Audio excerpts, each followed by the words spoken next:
ये हमारा सिलेबस है जो हम डिस्कस कर रहे हैं। इसमें हमारा प्रोजेक्ट फेसेस, ये थ्योरी की चीज है जो कि आज हम करेंगे इसमें। ठीक है, आज हम जो करने वाले हैं वो है आपका प्रोजेक्ट लाइफ साइकिल और नॉलेज एरियाज। ठीक है, आपको प्रोजेक्ट फेसेस के बारे में मैंने बता चुका हूँ कि आपके 3 फेज होते हैं, स्टार्ट, इंटरमीडिएट और एंड। 3 फेसेस होते हैं। ठीक है, और आज जो हम करेंगे वो आपका प्रोजेक्ट लाइफ साइकिल पे करेंगे और आपका नॉलेज एरियाज पे करेंगे आज की क्लास। डे 3 मैं आपको बता चुका हूँ, इंट्रोडक्शन अबाउट एमएसपी दे चुका हूँ, रोड मैप आपको बता चुका हूँ, फीचर ऑफ एमएसपी बता चुका हूँ और इसका जीयूआई भी आपको समझा चुका हूँ। तो डे 3 आपका फिनिश हो चुका है। डे 2 मैं आज आपको करा दूंगा। ठीक है, फिर डे 4 में आप देखिए आपके पास में इंट्रोडक्शन टू कैलेंडर मैंने दिया है, टाइप्स ऑफ कैलेंडर आपको बताए हैं, डिफाइनिंग कैलेंडर्स आपको बताए हैं, assigning the calendar in the Gantt chart आपको बताया है, टाइम स्केल आपको दिखाया है और असाइनिंग कैलेंडर टू प्रोजेक्ट ये भी आपको क्रिएट कराया है। इट मींस हमारा आज की क्लास को इंक्लूड करा अगर हम कर लें तो हमारा डे 4 तक फिनिश हो चुका है। राइट, अब बारी है आपके प्रोजेक्ट लाइफ साइकिल की। ठीक है, प्रोजेक्ट लाइफ साइकिल और नॉलेज एरियाज को आज हम कवर करेंगे और सभी स्टूडेंट्स पेन और कॉपी लेकर के बैठे हैं आज। ठीक है, क्या लेके बैठे? पेन और कॉपी लेके बैठे हैं सभी लोग आज? यस, सभी लोग आज पेन और कॉपी लेके बैठे हैं।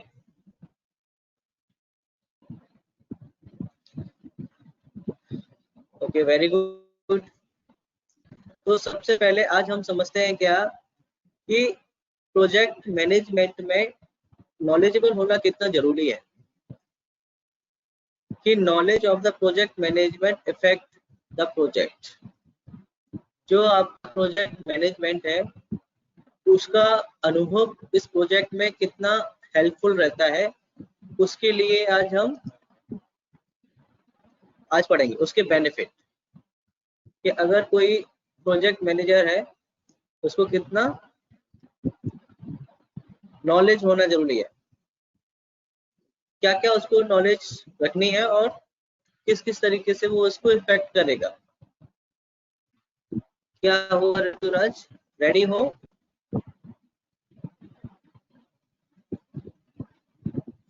ठीक है, पेन या पेंसिल लेने गए होंगे, पेन कॉपी।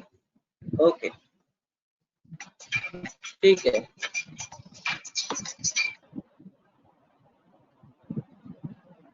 अब आगे देखिए, आगे सबसे पहले देखते हैं इसका बेनिफिट।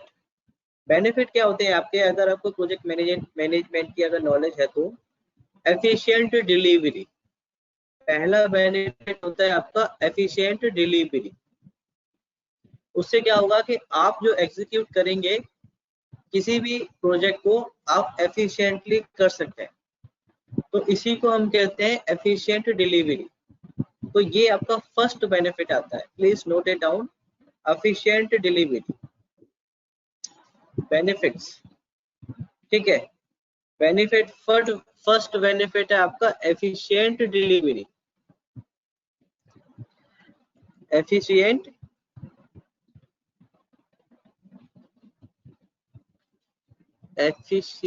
डिलीवरी,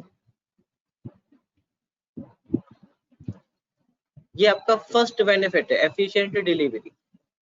फिर आता है you become a part of a solution rather than the part of problem। मतलब आपकी वजह से कोई प्रॉब्लम क्रिएट नहीं होनी चाहिए, सिर्फ आप किसी भी प्रॉब्लम का सॉल्यूशन बने। तो ये भी आपका सेकंड बेनिफिट में आता है, you become a part of solution rather than the part of the problem।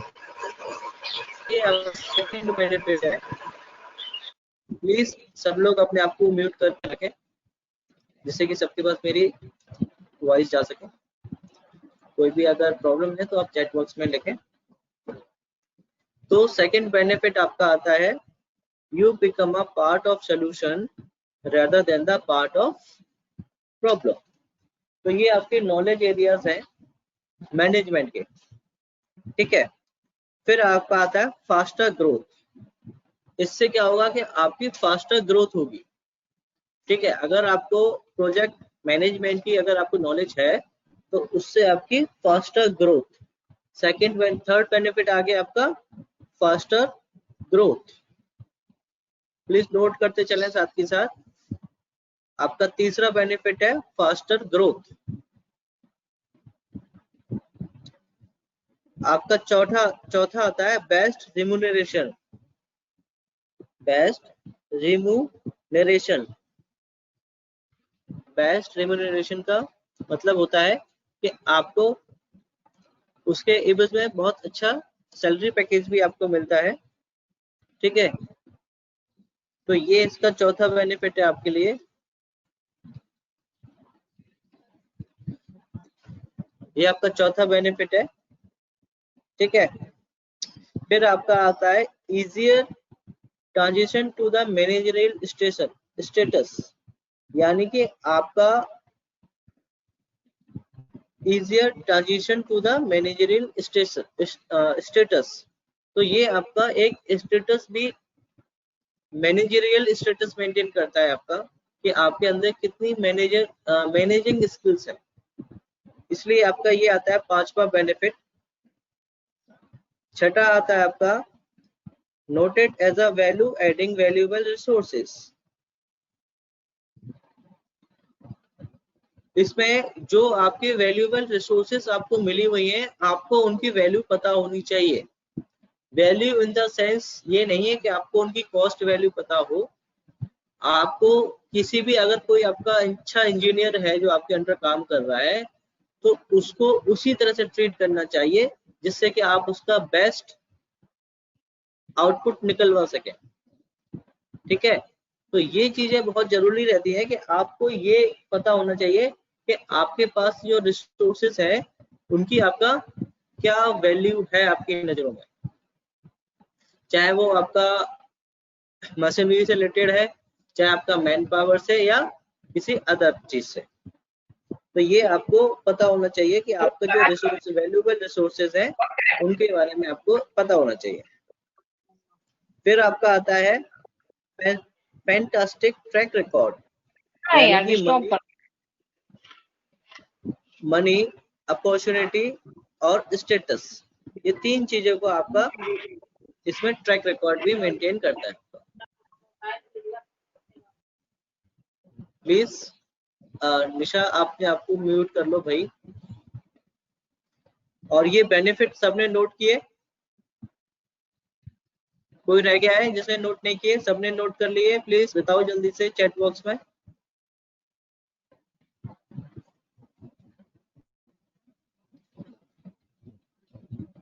Okay चलिए।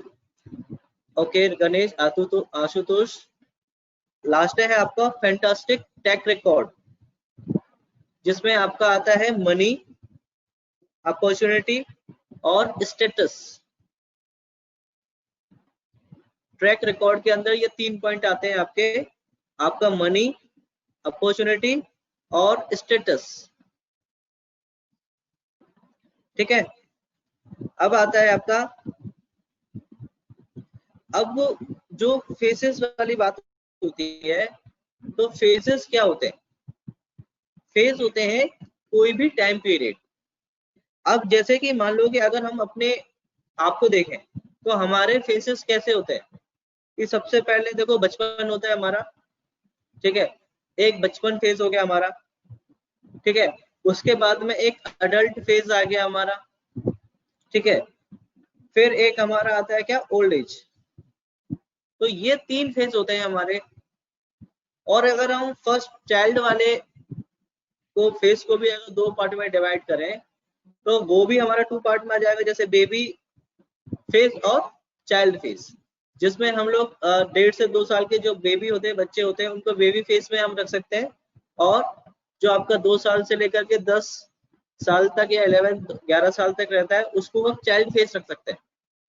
ठीक है, तो आप फर्दर डिवाइडेशन भी कर सकते हो, लेकिन मेनली हमारे 3 फेजेस ही होते हैं, बचपन, अडल्ट फेज और आपका ओल्ड एज फेज। तो इसी तरह से हमारे प्रोजेक्ट के भी 3 फेजेस होते हैं। ठीक है, स्टार्टिंग द प्रोजेक्ट, फिर आपका इंटरमीडिएट स्टेट और आपका फिनिशिंग द प्रोजेक्ट। तो इसको इफेक्ट करने के लिए जो अगर हमारे इश्यूज आ सकते हैं उसमें, किसी भी कंस्ट्रक्शन को कंस्ट्रक्ट करते समय, तो वो आपके इश्यूज आते हैं क्या। सबसे पहला होता है मनी, कि भाई अगर आपके पास कोई भी बिल्डर है या कोई भी कंस्ट्रक्शन चल रहा है, अगर उसके पास पैसा खत्म हो जाए तो ये सबसे बड़ी प्रॉब्लम होती है। ठीक है, तो आपका फर्स्ट प्रॉब्लम क्या होती है, इशू क्या होता है बिल्डिंग द हाउस में, कोई भी कंस्ट्रक्शन कराते समय मनी प्रॉब्लम सबसे पहले आती है इसमें। ठीक है, फर्स्ट इशू होता है आपका मनी प्रॉब्लम। फिर आपका दूसरा होता है extension of original duration agreed for the building the house, कि आपने जो ड्यूरेशन जिस टास्क के लिए है तो उसी ड्यूरेशन में आपका फिनिश होना चाहिए। अगर आपका उस ड्यूरेशन से एक्स्ट्रा हो रहा है, इसका मतलब वो आपके लिए इशू क्रिएट कर सकता है। ठीक है, तो आपका सेकेंड इशू क्या है कि आपकी जो ओरिजिनल ड्यूरेशन है उसी के अंडर रह करके आपको काम को फिनिश कराना होता है। ठीक है, तो ये आपका सेकेंड इशू है, आपको ओरिजिनल ड्यूरेशन के अंडर ही आपको फिनिश कराना होगा। फिर आता है आपका तीसरा इशू, क्या हो सकता है कि जिस वेंडर से आप मटेरियल्स मंगाते हो तो उस वेंडर से कोऑर्डिनेट रखना जरूरी है। अगर आपका उससे कोऑर्डिनेट टूट गया तो आपको ऑन टाइम डिलीवरी नहीं मिलेगी। तो ये आपका तीसरा इशू है या तीसरा ड्रॉबैक है आपका, कि वेंडर से आपको सिंक्रोनाइज रखना होगा, अपने आप को सिंक्रोनाइजेशन रखना होगा आपको, ताकि आपका जो मटेरियल है वो ऑन टाइम डिलीवरी कर पाए। अगर आपको 2 दिन बाद कोई भी मटेरियल फिनिश हो रहा है तो आप उसको 2 दिन पहले ही सॉर्ट आउट कर लें, 2 दिन पहले ही उसको ऑर्डर दे दें। ठीक है, बिल्कुल उधारी नहीं देगा सचिन, वेरी गुड। फिर आपका चौथा इशू आता है आपका लोकल इशू। चौथा ऐसा आता है, लोकल इशू का मतलब है कि जहां पे आपका साइट है वहां पे पानी की प्रॉब्लम है, पानी आपको आसानी से नहीं मिलता, वहां की आपको लेबर आसानी से नहीं मिलती। ठीक है, ये वहां के एनवायरमेंटल इश्यूज को हम लोकल इश्यूज कहते हैं। मान लो कि किसी दिन बहुत तेजी से बारिश आ गई तो आपको काम रोकना पड़ जाता है। ठीक है, आंधी तूफान आ जाए किसी लोकेशन पे तो आपको काम रोकना पड़ जाता है। तो ये लोकल इश्यूज होते हैं जो कि आपके प्रोजेक्ट को भी इफेक्ट करते हैं। तो ये आपका चौथा इशू था। फिर आपका आता है concrete not of the promised quality. जो आपको कंक्रीट मिल रही है वो उस क्वालिटी की नहीं मिल रही है जो आपने उससे एग्री किया था। जिस कंक्रीट के लिए आपने उसको बताया है या दिया है, तो वो कंक्रीट उस क्वालिटी के अगर आपको नहीं मिल रही है तो भी आपके प्रोजेक्ट में इश्यूज आ सकते हैं। ठीक है, फिर आ जाता है कि जो आपकी लेबर है, नेक्स्ट आपका इशू होता है लेबर इशू। जैसे कि बहुत ज्यादा आपकी लेबर छुट्टी मांग रही है आपसे, या प्रोजेक्ट की फिर ड्यूरेशन बढ़ जाएगी। अगर आपकी लेबर आपसे छुट्टी मांगती रहेगी तो क्या होगा, आपकी जो ड्यूरेशन है वो घटती जाएगी। तो उसको यूज करने के लिए आप क्या करोगे, ये एक आपका मेन इशू भी है कि जिसमें आप लेबर टेकिंग ना टू मेनी ब्रेक्स। तो इस बेसिस पे भी आपका क्या है, ड्रॉबैक हो जाता है। ठीक है, अब अगला इशू आपका आता है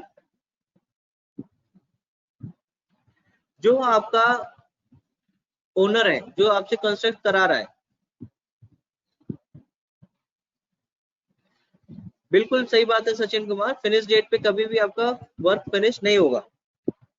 अगर आपका जो ओनर है वो डेली की डेली कुछ चेंजेस करा रहा है आपके प्रोजेक्ट में, तब भी आपका डिले हो जाएगा। ठीक है, ये आपका कस्टमर की तरफ से आपको इशू आता है कि मान लो कि आज उसने कुछ डिसाइड किया कि आपको ये चीज करना है, अगर दूसरे दिन उसका मन बदल गया, आगे कहता है नहीं नहीं ये चीज नहीं करनी, इस तरह से आपको ये करना है, तो क्या होगा, जो आपका लास्ट डे का वक्त था वो तो बेकार गया, आपको फिर से दोबारा करना पड़ेगा। तो इस तरह से आप इसमें ये इश्यूज आते हैं आपके। इतने आपने इश्यूज को नोट किया यहाँ पे। ठीक है, अब आता है आपका प्रोजेक्ट लाइफ साइकिल। तो आपकी जो प्रोजेक्ट लाइफ साइकिल होती है उसमें ये फेजेस होते हैं आपके। ठीक है, तो ये आपके फेजेस हैं जिसमें आप देख रहे हैं क्या। सबसे पहला है आपका इनिशियल फेज, फिर आपका आता है प्लानिंग, फिर आपका आता है एग्जीक्यूशन, और फिर आपका आता है क्लोज। और आप देख रहे हैं प्लानिंग एंड एग्जीक्यूशन पे आपके दो एरोज लगे हुए हैं कि प्लानिंग से लेकर एग्जीक्यूशन तक आपको क्या करना है, मॉनिटरिंग, और एग्जीक्यूशन से प्लानिंग तक वापस आपको क्या करना है, कंट्रोलिंग। जिससे क्या होगा, आपने जो भी प्लानिंग में गड़बड़ चेंजेस करने हैं तो वो फिर दोबारा से आप प्लानिंग करेंगे, फिर उसको एग्जीक्यूट करेंगे। ठीक है, पहले देख लेते हैं कि आपका ये क्या कह रहे हैं। इनिशियल में आपका है processes performed to define a new project और अ फेज। तो इनिशिएशन का मतलब होता है कि आपका कोई भी न्यू प्रोजेक्ट को इनिशिएट करना या कोई नया फेज डेवलप करना, तो ये आपका इनिशियलाइजेशन में आता है, इनिशिएशन में आता है, यानी कि starting of the project. Second phase आपका इसमें रहता है क्या, प्लानिंग। कि मान लो कोई भी प्रोजेक्ट है, उसमें प्लानिंग में आप क्या प्लान करोगे,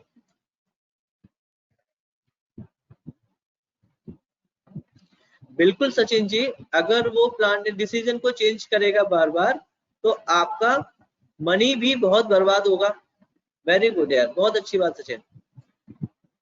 तो फिर प्लानिंग में क्या रहता है कि आपको ये डिसाइड करना होता है कि आपका कौन से इसमें टास्क आएंगे, कौन से आपने वर्कर को चूज किया है, ठीक है, क्या क्या मटेरियल चाहिए, कब कब आपको चाहिए, तो ये सारी चीजें प्लानिंग होती है। ठीक है, प्लानिंग आपका कहीं पे भी प्रोजेक्ट स्टार्ट होने से पहले आपको प्लानिंग करनी होती है। आपका प्लानिंग प्रोजेक्ट स्टार्ट होने से पहले होगी, और आपका प्रोजेक्ट कब से स्टार्ट होगा, जब से आपका ऑन साइड पे प्रोजेक्ट कब से स्टार्ट होगा, जब से आप उसमें एग्जीक्यूशन वाले पार्ट पे आओगे। ऑन साइड जो आपका काम है वो आपका काम कब होगा, जब आप एग्जीक्यूशन वाले पार्ट पे आएंगे। तो प्लानिंग में क्या आ रहा है आपका, establish the scope of the project and define the course of action required to meet the objective of the project or the phase। कि आपका जो प्लानिंग है वो ही आपके प्रोजेक्ट के स्कोप को डिफाइन करता है कि आप उस प्रोजेक्ट में क्या करने वाले हैं और कैसे करने वाले हैं। तो ये सारी चीजें आपका प्लानिंग में ही डिसाइड हो जाती है। ठीक है, प्लानिंग में आप उसमें ये डिसाइड कर लेंगे कि आपके प्रोजेक्ट का क्या रहने वाला है और क्या कोर्स ऑफ एक्शन रहेगा to meet the objective of the project. यानी कि आपको उसमें यही डिफाइन करना है कि आपके जो प्रोजेक्ट है उसके ऑब्जेक्टिव को किस तरह से आपको अचीव करना है। तो ये आपकी मेन प्रायोरिटी रहती है किसमें, प्लानिंग में। फिर आपका आता है एग्जीक्यूशन। एग्जीक्यूशन अगर आप देखें, complete the work as defined in the project plan. Execution का सिर्फ एक ही मेन फंडा रहता है कि जो प्लान है उसको स्ट्रिक्टली फॉलो करें। अगर आप उसके अकॉर्डिंग नहीं जा रहा है तो फिर आपको दोबारा से उस पर मॉनिटरिंग, ये कैसे पता लगेगा कि भाई आपके प्लानिंग के अकॉर्डिंग जा रहा है कि नहीं जा रहा? तो ये आपको तब पता लगेगा जब उसकी आप मॉनिटरिंग करेंगे कि आपके प्लानिंग के अकॉर्डिंग आपका एग्जीक्यूशन हो रहा है या नहीं हो रहा है। तो ये सारी चीजें सर, ये सब हम लोगों को introduction of civil engineering subject में पढ़ाया गया है। प्लीज सॉफ्टवेयर के बारे में थोड़ा और बताएं। डियर आशुतोष जी, आपको बिल्कुल बताया गया है, लेकिन फिर भी मुझे ये रिपीट कराना होगा क्योंकि ये आपके सिलेबस में इंक्लूड है, ठीक है। और हो सकता है कि आपको ये सारी चीजें पहले से पता हो, लेकिन मुझे सारे बच्चों के अकॉर्डिंग चलना पड़ेगा, हो सकता है उनको नहीं पता आता हो। सो प्लीज आज की क्लास में मैं सिर्फ और सिर्फ थ्योरी क्लासेस ही आपको कराऊंगा, जिसमें आपको ये आपका प्रोजेक्ट फेसेस है और आपका नॉलेज एरियाज है, ठीक है। आज का ही आपका थ्योरी क्लासेस का टॉपिक है, उसके बाद तो पूरा आपका सॉफ्टवेयर से रिलेटेड है। आज की जो क्लास है आपकी पूरी थ्योरी क्लासेस है, ठीक है। आज हम सॉफ्टवेयर पे कुछ भी नहीं करेंगे, सिर्फ और सिर्फ आपका थ्योरी रहेगा आज का। तो डियर, आपने प्लानिंग की और एग्जीक्यूशन की तरफ जा रहे हैं, तो फिर आपको कैसे पता लगेगा ऑब्जेक्ट का रेट फ्लैक्चुएट होगा तब प्लान का क्या होगा? तो डियर, अगर किसी भी ऑब्जेक्ट का अगर प्लान फ्लैक्चुएट हो रहा है तो आप ये मॉनिटरिंग एंड कंट्रोलिंग वाला जो आपको एरोस दिख रहे हैं, तो इसी में तो आपको मॉनिटरिंग करना है, तभी तो आपको पता कर पाएंगे कि भाई ये आपका रेट यहाँ पे फ्लैक्चुएट हुआ है। हमारे प्लानिंग में तो इसमें ये चीज मेंशन नहीं थी, ठीक है। अगर किसी भी रिसोर्स का रेट फ्लैक्चुएट हो रहा है तो ये जरूरी तो नहीं बढ़ेगा ही बढ़ेगा, घट भी तो सकता है, ठीक है। तो आप उसको जब मॉनिटरिंग कर रहे हैं तो उसके बेसिस पे ही आपको ये पता कर पाओगे कि यहाँ पे आपका ये चीज एग्जीक्यूट हो रहा है या आपको ये डिफरेंशिएट आपने महसूस किया है, राइट। उसके बाद में आप उसको फिर से कंट्रोल करोगे, फिर से उसकी प्लानिंग प्रोसेस पे आओगे आप। तो दोबारा से आपकी प्लानिंग प्रोसेस, जो आपका जितना काम हो गया वो तो हो गया, बाकी का जो रिमेनिंग वर्क है उसके लिए आप यहाँ पे फिर से प्लानिंग करोगे, ठीक है।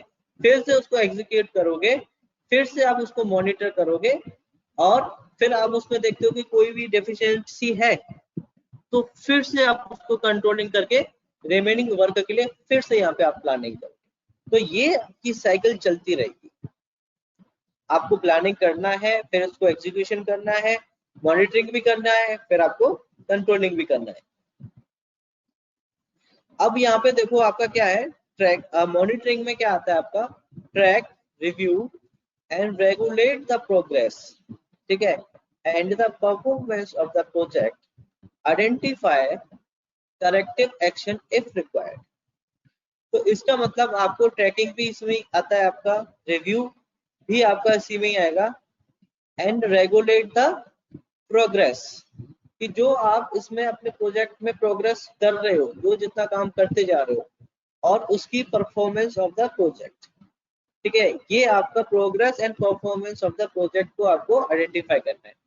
और फिर आइडेंटिफाई द करेक्टिव एक्शन, अगर कोई मिस्टेक आपको मिलती है तो फिर आपको उसके बिहाफ पे आपको कोई एक ऐसा करेक्ट एक्शन लेना पड़ेगा जिसको आप उसको सुधार सके। तो ये आपका monitoring and the controlling process में आपका रहता है। तो ये आपका इंटरमीडिएट फेज होता है आपका, ठीक है। फिर आपका आता है क्या, finalize the activity across all the process groups to the formally close the project or phase। यानी कि आप ऑफिशियली अनाउंस करेंगे कि लास्ट क्लोजर फेज में कि आपका प्रोजेक्ट फिनिश हो गया, उसके डॉक्यूमेंट्स आप हैंड ओवर कर दोगे क्लाइंट को कि भाई ये आपका फाइनली प्रोसेस्ड हो चुका है। तो इसी के बेसिस पे आपका क्या होगा, ये आपका वर्क करता है। ठीक है, अब इसमें थोड़ा सा मैं आपको ये नोट कर लो भाई, ये आप प्रोजेक्ट लाइफ साइकिल है आपकी, इसको बना लो यहाँ पे। ठीक है, सभी लोग अपनी अपनी कॉपी में इसको नोट कर लो, बना लो, जिससे कि आपको सारी चीजें रिवाइज हो जाएंगी, आप आगे तक नहीं भूलेंगे इसको। प्लीज फटाफट से बना लो। Project life cycle is a collection of generally sequential and sometimes overlapping project phases। ठीक है, प्लीज इसको फटाफट से बना लो।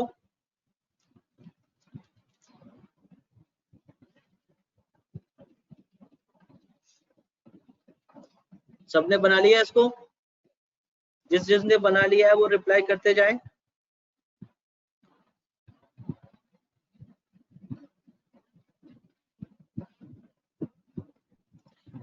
भाई स्क्रीनशॉट आपके फोन में ही रह जाएगा, इसीलिए मैंने आपको बोला है पेन और कॉपी लेके बैठो सचिन। ठीक है, फिर आपको कल के अलावा ये स्क्रीनशॉट मिलने वाला नहीं है। प्लीज शॉर्टकट मत लो भाई, नोट कर लो कॉपी में।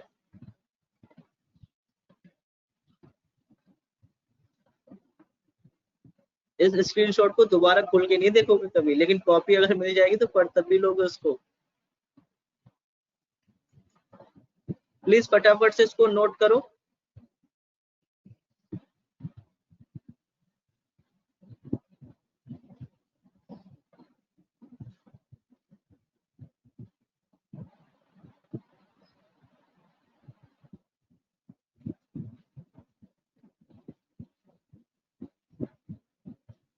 सबने नोट कर लिया इसको?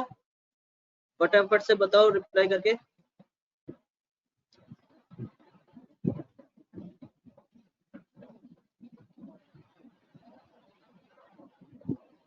Okay, very good.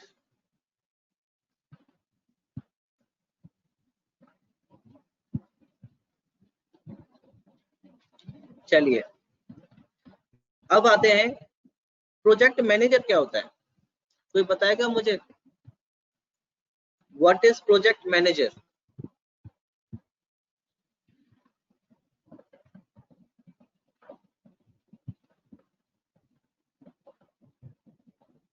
अब हम आगे बढ़ रहे हैं, आगे बताओ प्रोजेक्ट मैनेजर क्या है?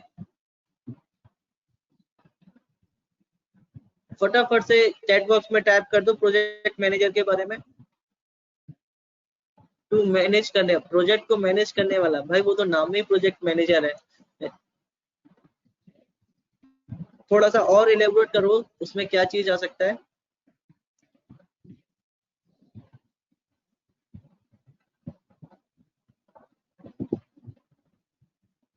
कोई अगर बोल के आंसर देना चाहे तो वो अपने आप को अनम्यूट करके आंसर दे सकता है।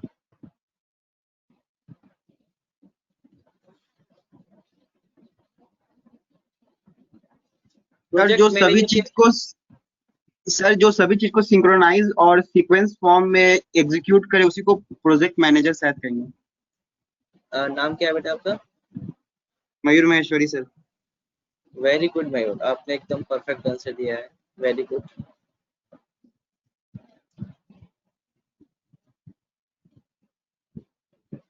जो ओवरऑल प्रोजेक्ट का प्लानिंग और कॉस्टिंग का फोकस करे। ओके, वेरी गुड सचिन, ठीक है।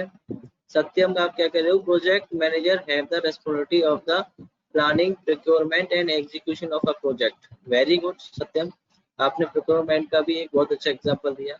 ठीक है, the one who can check the updates और extent of the work done.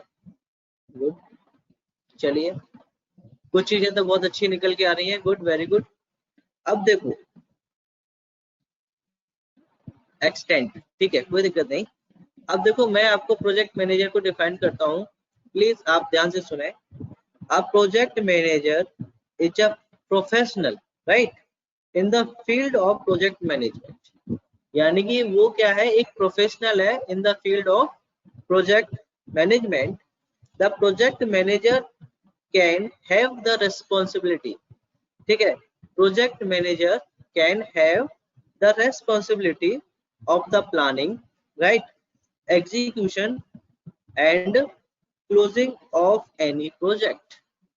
ठीक है, जो आपने मयूर महेश्वरी ने एकदम एग्जैक्ट डेफिनेशन जो दी थी वो एकदम सही थी, और सत्यम ने भी जो लिखा है वो भी एकदम परफेक्ट लिखी है, लेकिन इसमें तीनों को इंक्लूड किया है, जिसमें आपका परफेक्टली रेस्पॉन्सिबिलिटी क्या है, उसका प्लानिंग, एग्जीक्यूशन और क्लोजिंग ऑफ एनी प्रोजेक्ट।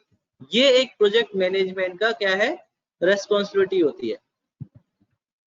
ठीक है, अब इसमें आते हैं रूल्स ऑफ मैनेजर्स, यानी कि जो आपका प्रोजेक्ट मैनेजर है उसका रोल क्या रहेगा आपके प्रोजेक्ट को कंप्लीट करने में, सिर्फ मॉनिटरिंग और प्लानिंग ही करेगा या कुछ और भी उसके रोल्स रहते हैं?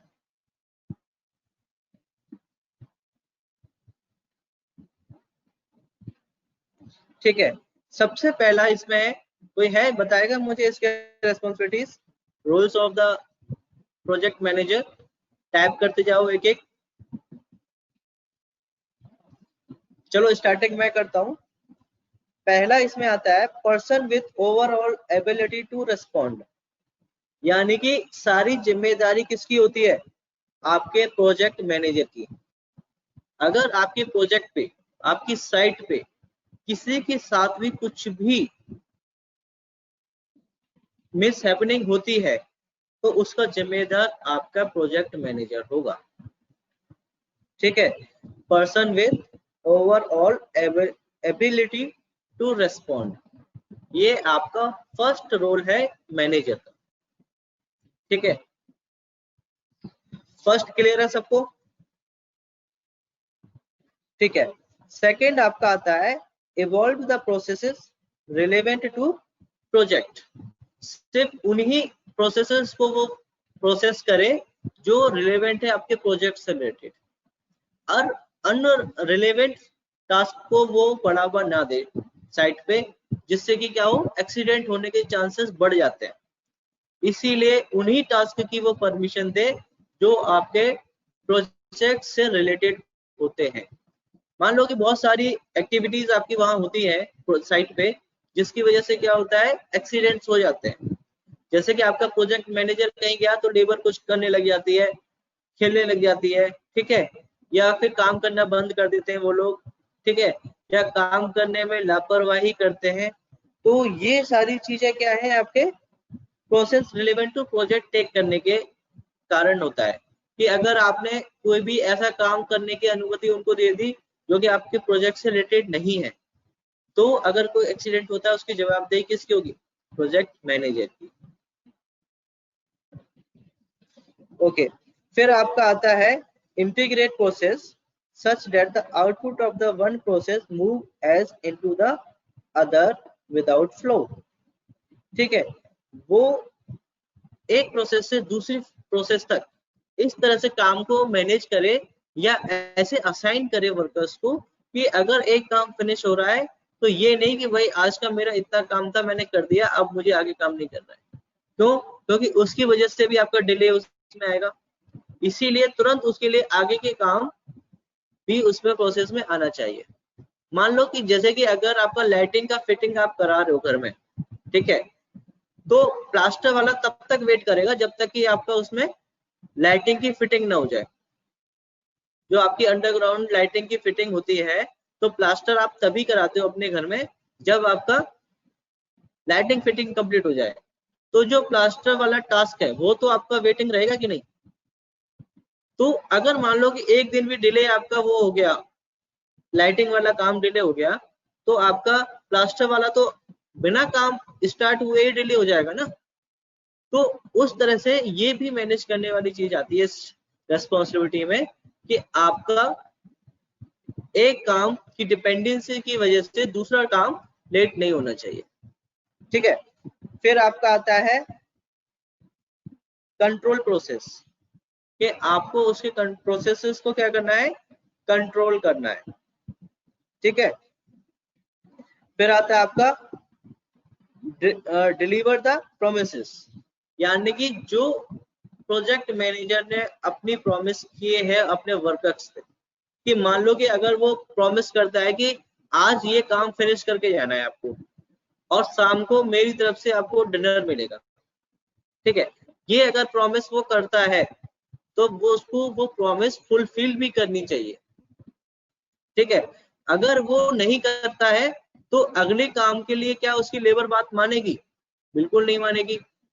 तो इसीलिए इफेक्टिव रहने के लिए जो वो प्रॉमिस करता है किसी भी लेबर से, ठीक है, या किसी भी टास्क के लिए या किसी भी इंक्रीमेंट के लिए, anything in the related to project to the worker, तो जिस काम के लिए वो प्रॉमिस करता है वो ऑन टाइम होना चाहिए। तो ये आपका प्रोजेक्ट मैनेजर के रोल्स होते हैं, ठीक है। क्या सभी को ये प्रोजेक्ट मैनेजर के रोल समझ में आए?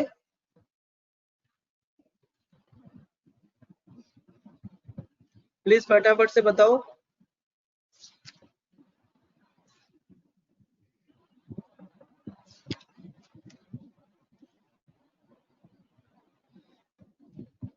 रिप्लाई करो फटाफट से, सबको समझ में आ गए प्रोजेक्ट मैनेजर के रूल्स? ठीक है, अब इसमें आपको मैं दिखाता हूँ क्या, नॉलेज एरियाज। 9 नॉलेज एरियाज होते हैं आपके प्रोजेक्ट मैनेजर के, वो आपको मैं नोट कराता हूँ।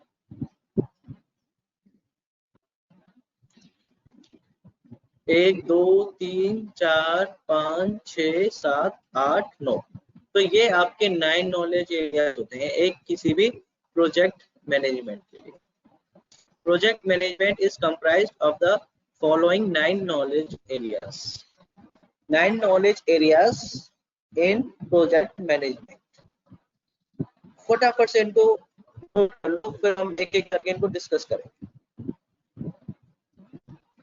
फटाफट से इसको नोट कर लो, फिर हम इनको एक एक करके एलोबरेट करेंगे, ठीक है।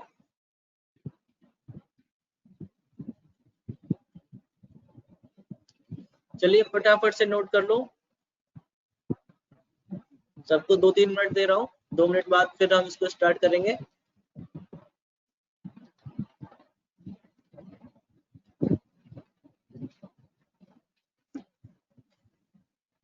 फटाफट से नोट कर लो।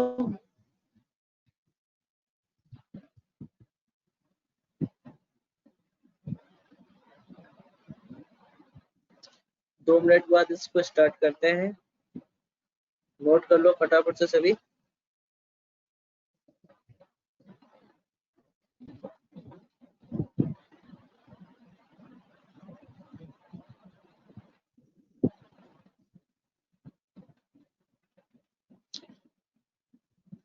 जो जो नोट करता जाए वो चैट बॉक्स में यस लिखता जाए।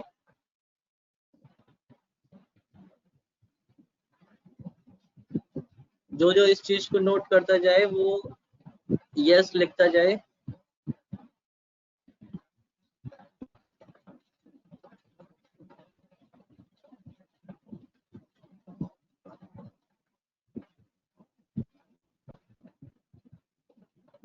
ओके, सबनीश कुमार आपने नोट कर लिया, वेरी गुड।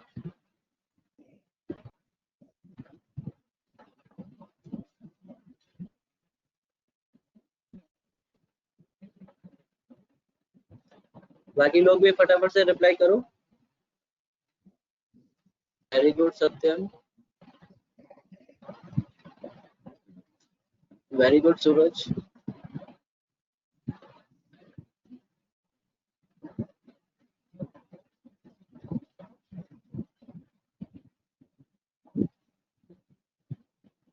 फटाफट से कर दिया, वेरी गुड। आलोक आपने भी कर लिया, गुड।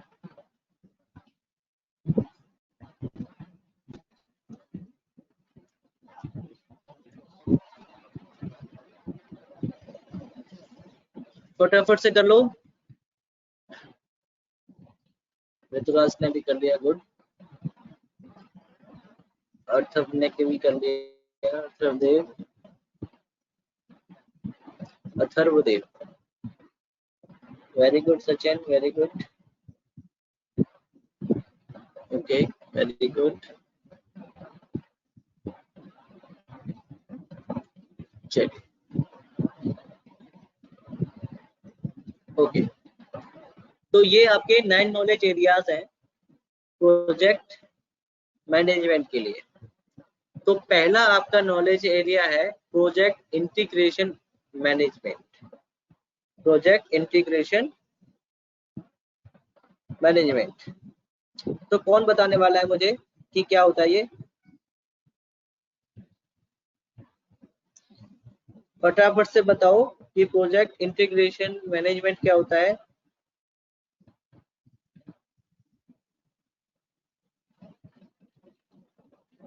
फटाफट से चैट बॉक्स में बताओ, या फिर कोई अनम्यूट करके भी बता सकते हैं।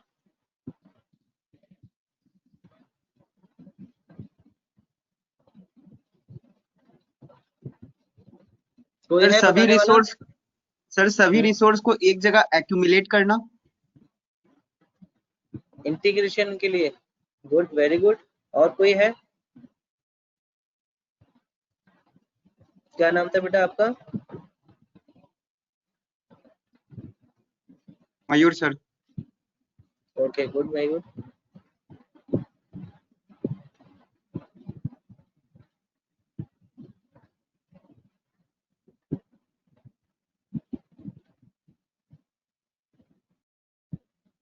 देखिए, प्रोजेक्ट इंटीग्रेशन मैनेजमेंट में क्या होता है कि ये आपके सारे प्रोसेस और एक्टिविटीज को आइडेंटिफाई करता है कि जितने भी आपके प्रोसेस हैं और एक्टिविटीज हैं उनको आइडेंटिफाई करना, फिर उनको डिफाइन करना कि किस तरह से ये काम एक्टिविटी कंप्लीट होगी, और combine and unify and the coordinate with the various processes.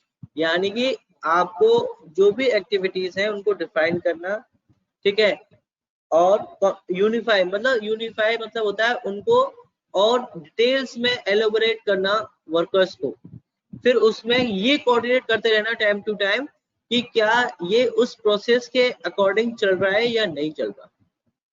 तो ये आपका प्रोजेक्ट इंटीग्रेशन में आता है। प्रोजेक्ट इंटीग्रेशन मैनेजमेंट में आपका ये रोल आता है कि उसमें प्रोजेक्ट में जितने भी आपके टास्क हैं, एक्टिविटीज हैं, जितने भी प्रोसेस हैं, उन सबको एक लेवल तक प्रोसेस कराना और उसको कंट्रोल करते रहना कि भाई ये आपके प्लानिंग के अकॉर्डिंगली चल रहा है या नहीं चल रहा है। तो ये सारे प्रोसेस आपके उसी के बेसिस पे होते हैं जो आपका प्रोजेक्ट में इंटीग्रेशन मैनेजमेंट में आपका आता है। Project integration management include making choice about the resource allocation, ठीक है, यानी कि ये आपको चॉइस देता है कि आपको क्या करना है, choice about the resource allocation, यानी कि कौन से टास्क पे कौन सा मैन पावर या कौन सा इंजीनियर या कौन सा साइट इंजीनियर वर्क करेगा, ये आपके ऊपर पावर होती है, ठीक है। Making trade off among the competition objective and alternatives, ठीक है। इसमें आपको ये भी ध्यान में रखना है कि अगर आपका कोई भी किसी पे डिपेंडेंसी बनी हुई है तो वो डिपेंडेंसी के लिए उसका वेट ना करें, उसको इंडिपेंडेंट करना है और उसको मैनेज ये करना है कि आपका ये काम ऑन टाइम भी फिनिश होना चाहिए, ठीक है। तो ये प्रोजेक्ट आपकी क्या है, प्रोजेक्ट इंटीग्रेशन मैनेजमेंट में फर्स्ट प्रायोरिटी पर रखा गया। अगर आपका ऐसा नहीं होगा तो क्या होगा, आपका प्रोजेक्ट तो फर्स्ट फेज में ही डिसॉल्व हो जाएगा, ठीक है। आपको फर्स्ट वाला क्लियर है? प्लीज रिप्लाई करो फटाफट से। कोई अगर डाउट है तो मैं इसको दोबारा से रिपीट कर सकता हूँ, फटाफट से रिप्लाई करो।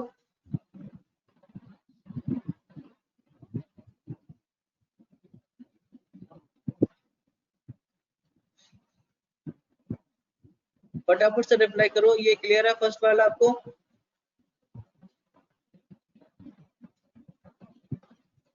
ठीक है। सेकंड वाला आपका आता है scope management, project scope management. कोई बताएगा प्रोजेक्ट स्कोप मैनेजमेंट क्या होता है? प्रोजेक्ट स्कोप मैनेजमेंट,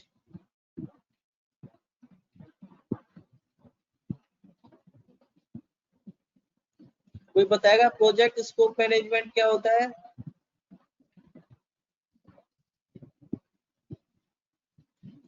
भाई work needed to finish a project. Atharvadev, नहीं भाई ये तो रिलेटेड नहीं है।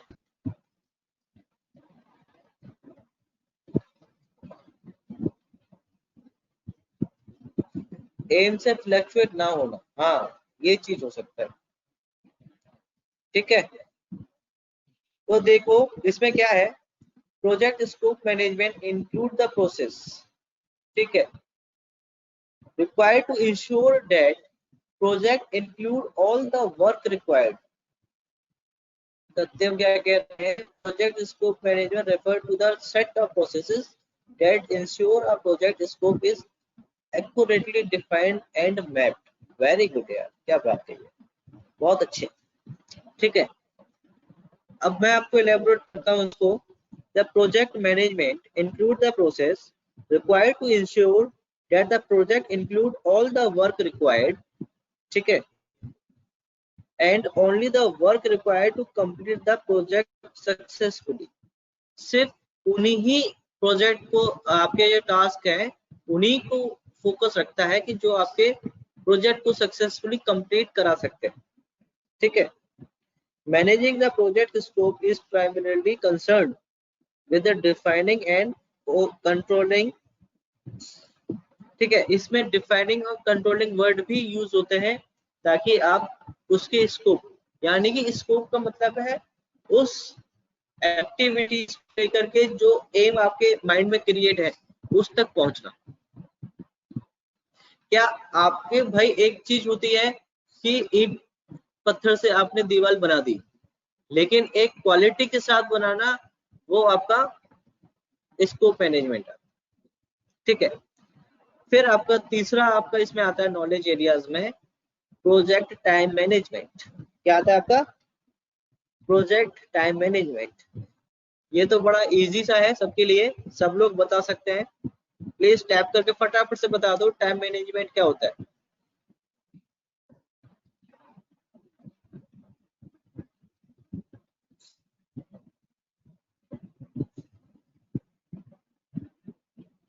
फटाफट से बताओ सभी लोग, टाइम मैनेजमेंट क्या होता है? Project time management.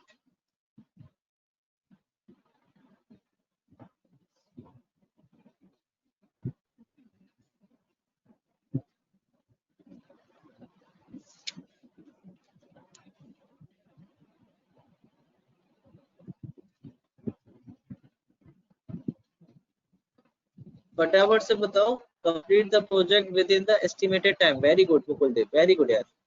और कोई बताएगा फटाफट से?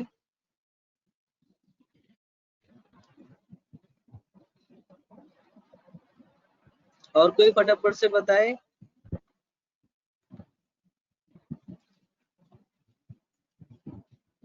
Start and finish a project on given time. Very good Prashant, very good यार। और कोई? completing the each task on time। very good। complete a task with a fixed time effectively with accuracy। harsh, very good yaar। the project time management means planning and controlling all the time spent on the specific task।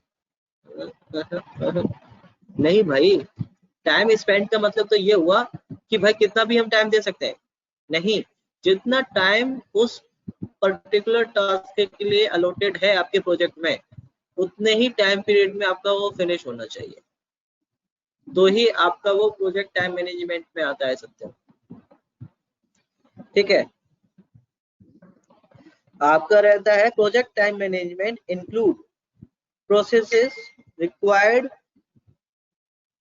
Project management include the process required to manage timely completion of the project। यानी कि timely आपके project को complete कराने में सहायक होता है क्या, प्रोजेक्ट टाइम मैनेजमेंट। राइट, किसी को कोई डाउट यहाँ तक?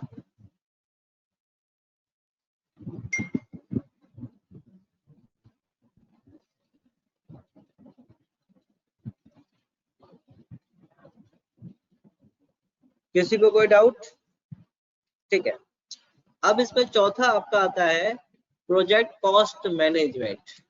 ये भी सबके लिए बहुत इजी है पिक करना कि कॉस्ट मैनेजमेंट क्या होता है आपका, कि जो आपको बजट अलॉटेड हुआ है उसी बजट के अंदर आपका काम फिनिश करना, ये आपका कॉस्ट मैनेजमेंट होता है।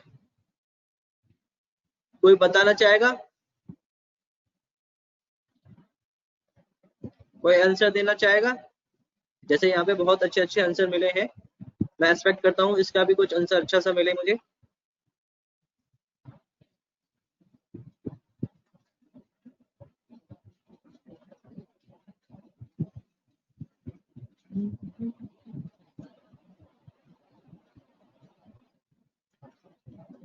प्लीज बताओ, प्रोजेक्ट कॉस्ट मैनेजमेंट में क्या क्या आएगा? Controlling the cost through out the budget, best possible use of given money. Very good question.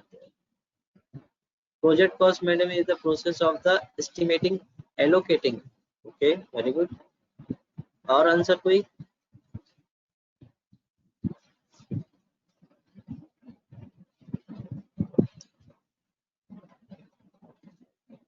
Project cost management, project cost management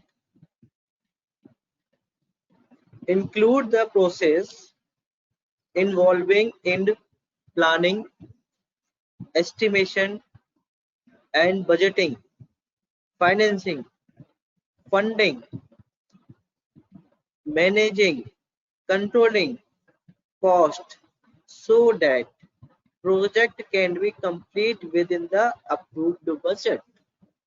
यानी कि आपको ये सारी चीजें प्लानिंग में, ठीक है, जो आपने प्लानिंग की, जो आपने एस्टिमेटिंग की, जो आपने बजट लगाया, ठीक है, फिर आपने जो फाइनेंसिंग कराई, फिर आपने फंडिंग कराई, ठीक है, तो उसको उस तरह से कंट्रोल करना है कि जो आपका टास्क या प्रोजेक्ट है वो with in the approved budget में ही कंप्लीट आपका होना चाहिए। तो ये इसकी ये प्रॉपर डेफिनेशन है आपके कॉस्ट मैनेजमेंट की। ठीक है, किसी को कोई डाउट यहाँ तक? एक बार फिर से मैं रिपीट कर रहा हूँ द कॉस्ट मैनेजमेंट की डेफिनेशन।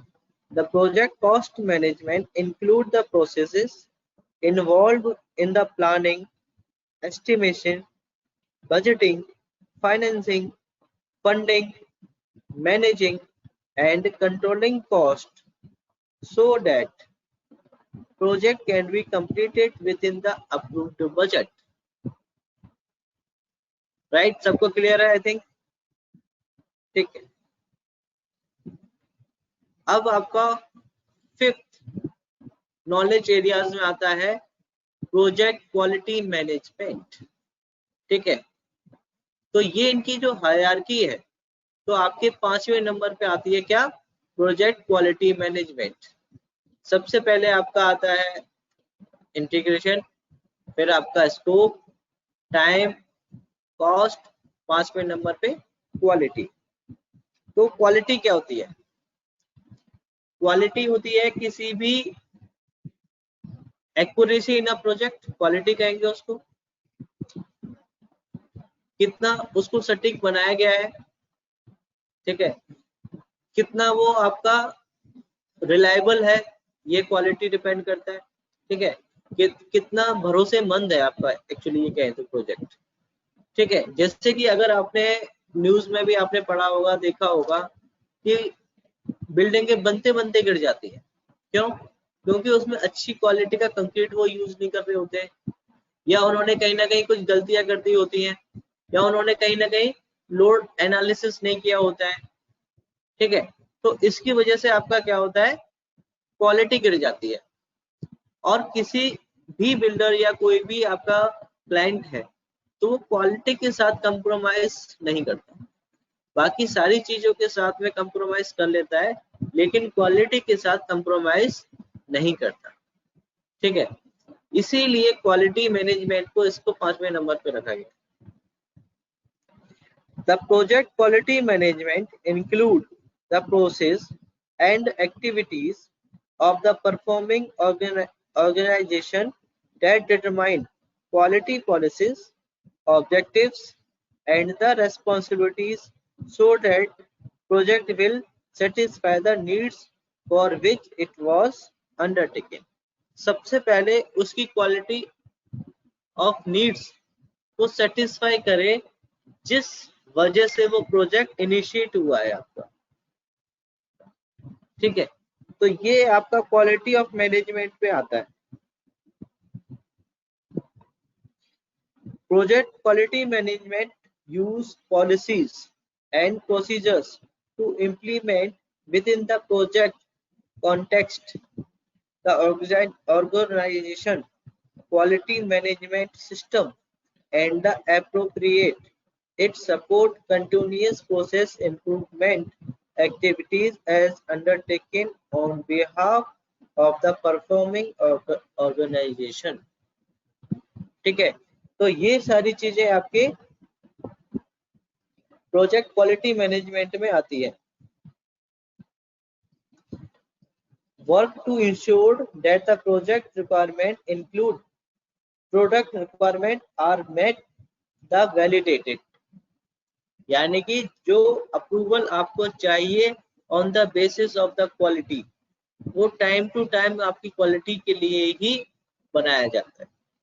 मान लो जैसे कि आपको प्रोजेक्ट कुछ भी है कि आपको रोड बनाना है, तो आपने अक्सर देखा होगा कि उसमें वो उतनी हाई क्वालिटी का डबर या मटेरियल यूज नहीं करते हैं जिससे कि वो 10 दिन बाद ही आपकी सड़क उखड़ जाती है। उसके लिए हमें क्वालिटी के पैरामीटर्स डिफाइन किए होते हैं इंडियन स्टैंडर्ड के अकॉर्डिंग, लेकिन फिर भी उनकी आफ्टर कंस्ट्रक्शन चेकिंग नहीं होती, जिस वजह से वो क्वालिटी उनकी बहुत घटिया लगाते हैं और वो उखड़ जाती है 4 दिन में। तो अगर इन सारी चीजों पे वो ध्यान रखेंगे तो उसमें क्वालिटी रखेंगे तो भाई वो ज्यादा समय तक चलेगी, दोबारा डालनी नहीं पड़ेगी। ठीक है, तो ये सारे आपका पैरामीटर्स होता है प्रोजेक्ट क्वालिटी मैनेजमेंट। अब इसमें छठा आपका आता है ह्यूमन रिसोर्स मैनेजमेंट। ये सबसे बेस्ट है, इसका तो आंसर सब लोग अलग अलग दे सकते हैं, बहुत सारे आंसर्स बनते हैं। ह्यूमन रिसोर्स यानी कि HR management, project human resource management.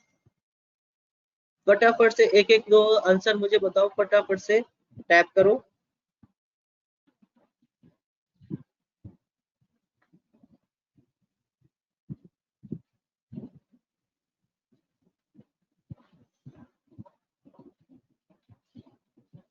फटाफट से बताओ। Human HR management,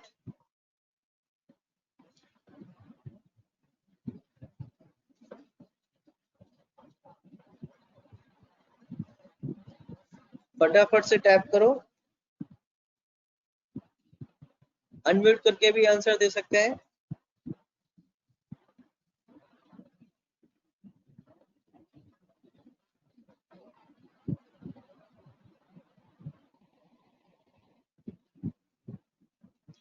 appreciation those whose work is better। भाई पहले तो उनको असाइन करना पड़ेगा ना, तभी तो अप्रिसिएशन दोगे आप। सबसे पहले तो ये इनिशियल फेज है ना, आपको तो ऐसा वर्क बंदा चाहिए जो उस काम के लिए बेस्ट हो। तो ये आपको पहचानना बहुत जरूरी होता है ना, कि जैसे कि मान लो हायरिंग होती है, फिर भी वहां पे बहुत सारे इंजीनियर्स पहुंच जाते हैं, लेकिन वो उन्हीं बंदों को चूज करते हैं जो उस प्रोजेक्ट से रिलेटेड होते हैं, सभी को नहीं रख लेते। क्यों? क्योंकि उन्हें चाहिए कि ये बंदा परफेक्ट हो सकता है मेरे इस टास्क के लिए। ठीक है, right person is defined for the right responsibility.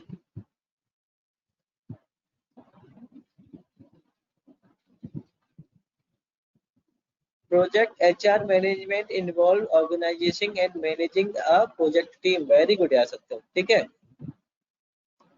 मान लो कि अर्जुन धनुष बहुत अच्छा चलाता था, ठीक है, क्या अगर आप वही धनुष भीम को अगर आप दे देते, क्या वो उतना अच्छा इफेक्टिवली युद्ध कर पाता? नहीं कर पाता। इसीलिए भीम गदा से युद्ध बहुत अच्छे से कर सकता है और अर्जुन धनुष से। तो उनका जो शस्त्र है वो उनके अकॉर्डिंगली डिफाइंड है। वैसे ही हमारे जो मैनेजर्स हैं या जो इंजीनियर्स हैं, जो सुपरवाइजर्स हैं, जो वर्कर्स हैं, तो वो अपनी अपनी फील्ड में एक क्या कहते हैं उन्हें, जो अपनी अपनी फील्ड में एक्सपर्ट्स होते हैं, उनको वही काम असाइन किया जाए जिनमें जिस फील्ड में वो एक्सपर्ट्स हैं, ठीक है। तो सिविल इंजीनियर्स में भी आपके कई सारे होते हैं, जैसे कि साइट इंजीनियर है आपका, वो आपका साइट के लिए परफेक्ट है, ठीक है। एक डिजाइनिंग होता है, सिविल इंजीनियर डिजाइनर होता है, तो वो डिजाइनिंग फील्ड के लिए एक्सपर्ट है। लेकिन अगर आपने इंटरचेंज कर दिया, साइट वाले को डिजाइनिंग में बिठा दिया और डिजाइनिंग वाले को साइट में लगा दिया, तो दोनों का ही काम बेकार हो जाएगा, क्योंकि उसको साइट की नॉलेज नहीं है और उसको डिजाइनिंग की नॉलेज नहीं है, लेकिन है दोनों सिविल इंजीनियर, ठीक है। तो इस चीज के लिए भी हमारे पास क्या आता है, आपका प्रोजेक्ट ह्यूमन रिसोर्स मैनेजमेंट। इसमें देखो क्या होता है, project resource management include the process that organize, manage and lead the project team. The project team is comprised of the people will assigned role and responsibility for completing the project. Project team members may have varied skills sets, may be assigned full or part-time and many be added और removed. बहुत सारों को हम add करते हैं और remove भी करते हैं from the team as the project progress. Project team member may also be referred to as a project staff. Although specific roles and responsibilities for the project team member are assigned, the involvement of all the team member in project planning and decision making is beneficial. Participating of the team members during the planning add their expertise to the process and strengthen their commitment to the project. ठीक है, तो ये आपका proper एक वे रहता है किसी भी प्रोजेक्ट एचआर मैनेजमेंट कि उसमें जो जिसके पास स्किल है, स्किल का काम उसको अलॉटेड होना चाहिए। अगर आपने डिफरेंट पीपल्स को अलग अलग काम दे दिया जो उसकी नॉलेज ही नहीं है, तो वो आपका काम खराब करेंगे, बनाएंगे नहीं, ठीक है। फिर आपका आता है इसमें project communication. Project communication management का मतलब होता है कि आपकी वर्कर और मैनेजमेंट की टीम के बीच में कोई भी कम्युनिकेशन गैप नहीं होना चाहिए, क्योंकि सबसे ज्यादा आपका काम जो खराब होता है वो प्रोजेक्ट कम्युनिकेशन गैप की वजह से ही होता है। अगर आपकी हायरार्की में कोई भी प्रोजेक्ट आपका जो भी काम है आपका और उस कम्युनिकेशन गैप हो जाता है, तो आपका 100% डेफिनेटली आपका काम खराब होता है।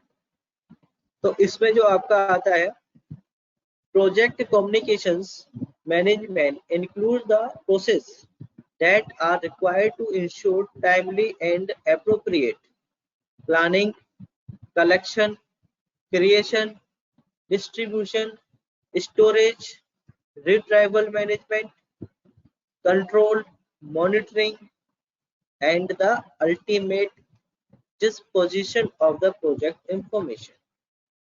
Project managers spend most of their time communicating with the team members and the other project stockholders, whether they are internal or external to the organization. Effective communication creates a bridge between diverse stakeholders who may have the different cultures and the organizational background, different levels of expertise, and different perspective and interest, which impact on have an influence upon the project execution or outcome. ठीक है, ये एक barrier का काम करता है project manager, जो कि आपके टॉप मैनेजमेंट और आपके वर्कर्स के बीच में कम्युनिकेशन को मेंटेन करता है, वर्कर्स की बात को टॉप मैनेजमेंट तक पहुंचाए और टॉप मैनेजमेंट की बात को वर्कर तक लेके आए। तो ये भी आपके प्रोजेक्ट मैनेजर का रोल होता है। अगर मान लो कि उनको सैलरी टाइमली नहीं मिल रही है, तो भाई प्रोजेक्ट मैनेजर तो सैलरी नहीं देगा, वो तो कंपनी से आएगी, तो क्या काम करेंगे? बिल्कुल नहीं करेंगे। तो वो उनकी बात को रखेगा मैनेजमेंट के सामने कि भाई आपने उनको इतने दिनों से सैलरी नहीं दी है, तो वो काम नहीं करना चाह रहे। तो वो अब उनकी बात को वहां लेके गया, ठीक है, उनका जो रिप्लाई आएगा उनको वो बताएगा कि भाई अभी ये दिक्कत चल रही है, इतनी तारीख तक आपकी सैलरी आ जाएगी। तो ये एक कमिटमेंट्स होते हैं, ठीक है, जो कि आपके कम्युनिकेशन मैनेजमेंट के थ्रू आपके एक से लेकर के दूसरे तक आपके आइडियाज को शेयर करते हैं, भले ही वो उस ऑर्गेनाइजेशन के हैं या नहीं है, ठीक है। तो ये आपका आता है किसमें? Communication management. फिर आपका आता है प्रोजेक्ट रिस्क मैनेजमेंट। आपका 8वां रहता है project risk management. Project risk management में क्या रहता है आपका? Project risk management include the process of conducting risk management planning, identification and analysis, response planning and controlling risk on a project. The objective of the risk management are to increase the likelihood and impact of positive event and decrease the likelihood and impact of negative event in the project. यानी कि देखो, safety is the first priority. अगर आप safety follow नहीं करते हैं, safety measures को follow नहीं करते हैं, तो वो एक्सीडेंट होने के चांसेस उतने ही बढ़ जाते हैं। इसीलिए हमें प्रोजेक्ट मैनेजमेंट पे भी हमें फोकस करना चाहिए। इस पॉइंट को नहीं भूलना चाहिए कि इस प्रोजेक्ट को करते समय हमें क्या क्या रिस्क उठानी पड़ सकती है।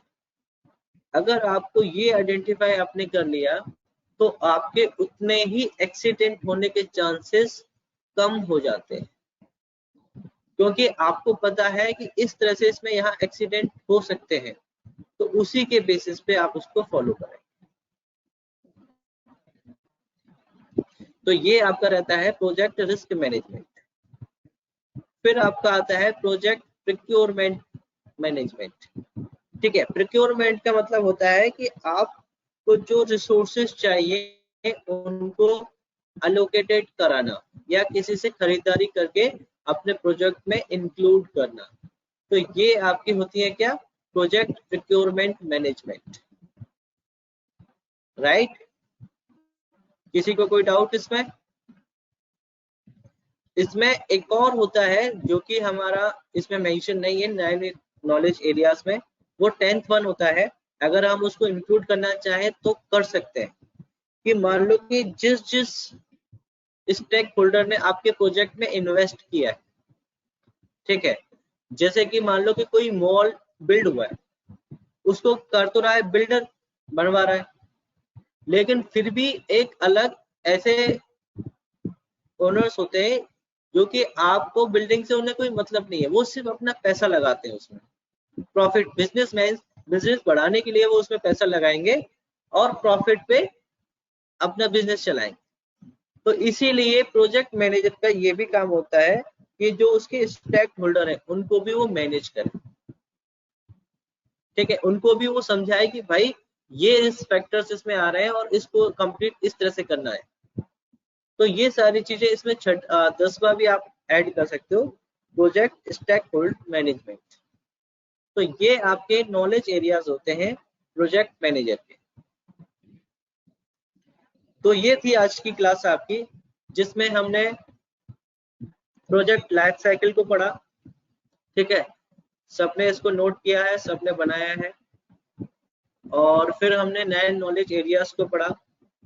तो ये आपका डे 2 था, जिसमें मैंने आपको दिखाया था। ये देखिए डे 2 प्रोजेक्ट लाइफ साइकिल और आपका नॉलेज एरियाज। अब आपका डे 4 तक आपका यहाँ तक पूरा फिनिश हो गया है। कल की क्लास में हम पढ़ेंगे टास्क एंड इट्स रिलेशनशिप। ठीक है, तो ये आपका कल का काम रहेगा, टास्क एंड इट्स रिलेशनशिप्स। तो ये आपका कल का टॉपिक रहेंगे। किसी को कोई डाउट है आज की क्लास में तो प्लीज आप बताएं। कोई डाउट है?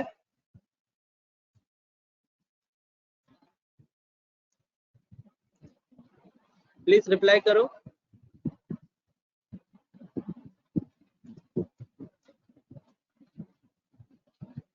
फटाफट से रिप्लाई कर दो एक।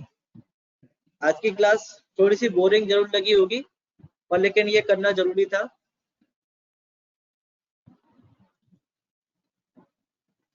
प्लीज फटाफट से रिप्लाई करो। किसी को कोई डाउट तो नहीं है इसमें?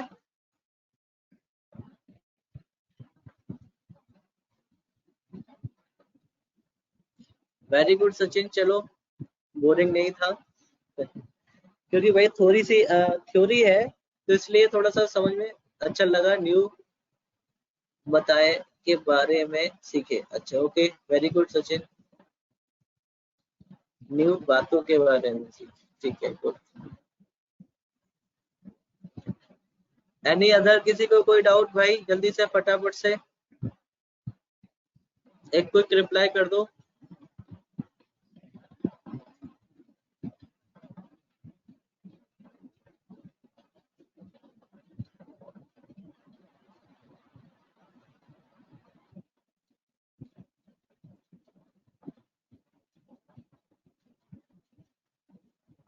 राहुल, कौन सा लास्ट वाला, प्रोजेक्ट प्रिक्योरमेंट वाला या प्रोजेक्ट स्टेक होल्डर वाला? टाइप करो, फटाफट से बताओ कौन से वाले की बात कर रहे हो।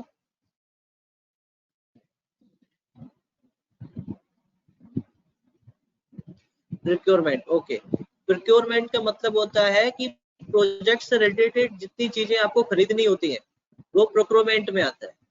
यानी कि सबसे पहले आपको वेंडर ढूंढने पड़ते हैं। वेंडर्स होते हैं आपको, जैसे कि जो भी आपको सीमेंट चाहिए, तो सीमेंट आपको कौन प्रोवाइड कराएगा? आपको कम से कम 2 या 3 वेंडर्स से अपनी लिंक रखनी है, जिससे कि अगर एक वेंडर पे आपको पूरा मटेरियल नहीं मिल रहा है तो आप दूसरे वेंडर से मंगवा सकें। अगर दूसरे पे भी नहीं है तो तीसरे पे, और तीसरे पे भी नहीं है तो पहले पे। ठीक है, और कंक्रीट, तो ये सारी चीजें जो मटेरियल से रिलेटेड चीजें हैं, तो उनको आपको लेना है। आपको प्रोजेक्ट कंप्लीट करने के लिए जिन जिन चीजों की जरूरत पड़ती है वो आपका प्रोक्योरमेंट में आता है।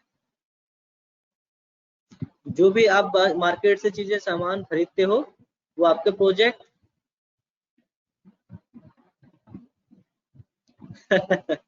कमीशन भी देना होगा भाई। ये चीजें मेंशन नहीं होती है तो कमीशन देना होगा कि नहीं देना होगा, वो तो बहुत सारी चीजें होती है। प्रोजेक्ट मैनेजर बहुत सारी चीजों पे पैसा बचा लेता है, कमीशन पे भी। जो चीज आती नहीं है उनके भी बिल बन जाते हैं। ठीक है, यही तो आपको पैसा बचाते हैं वो लोग, प्रोजेक्ट मैनेजर्स जो होते हैं, कि आप उसमें कहाँ कहाँ कैसे कैसे क्वालिटी का मटेरियल लगा रहे हैं। लेकिन आपको तो प्रोजेक्ट के हिसाब से उतना ही बजट उसमें फ्लो कराना है जितना आपको अलॉटेड हुआ है। ठीक है, ओवर आप जा नहीं सकते हो, तो आप जितना पैसा बचा सकते हो वो आप अपने लिए बचा सकते हो। तो इसीलिए प्रोजेक्ट मैनेजर इस चीज से बिल्कुल वाकिफ है और वो पैसा बचाते भी है। राहुल, और किसी को कोई डाउट?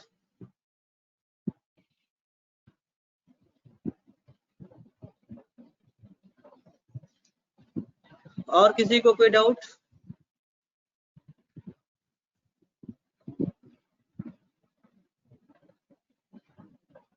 और कोई ऐसा पॉइंट जिसको नहीं आता हो कोई? चलिए फिर, अगर किसी को कोई डाउट नहीं है तो फिर मीटिंग लीव करते हैं और कल की क्लास का वेट करते हैं। ठीक है, so dear, okay, thank you very much सभी लोगों को, और good evening, good night and take care.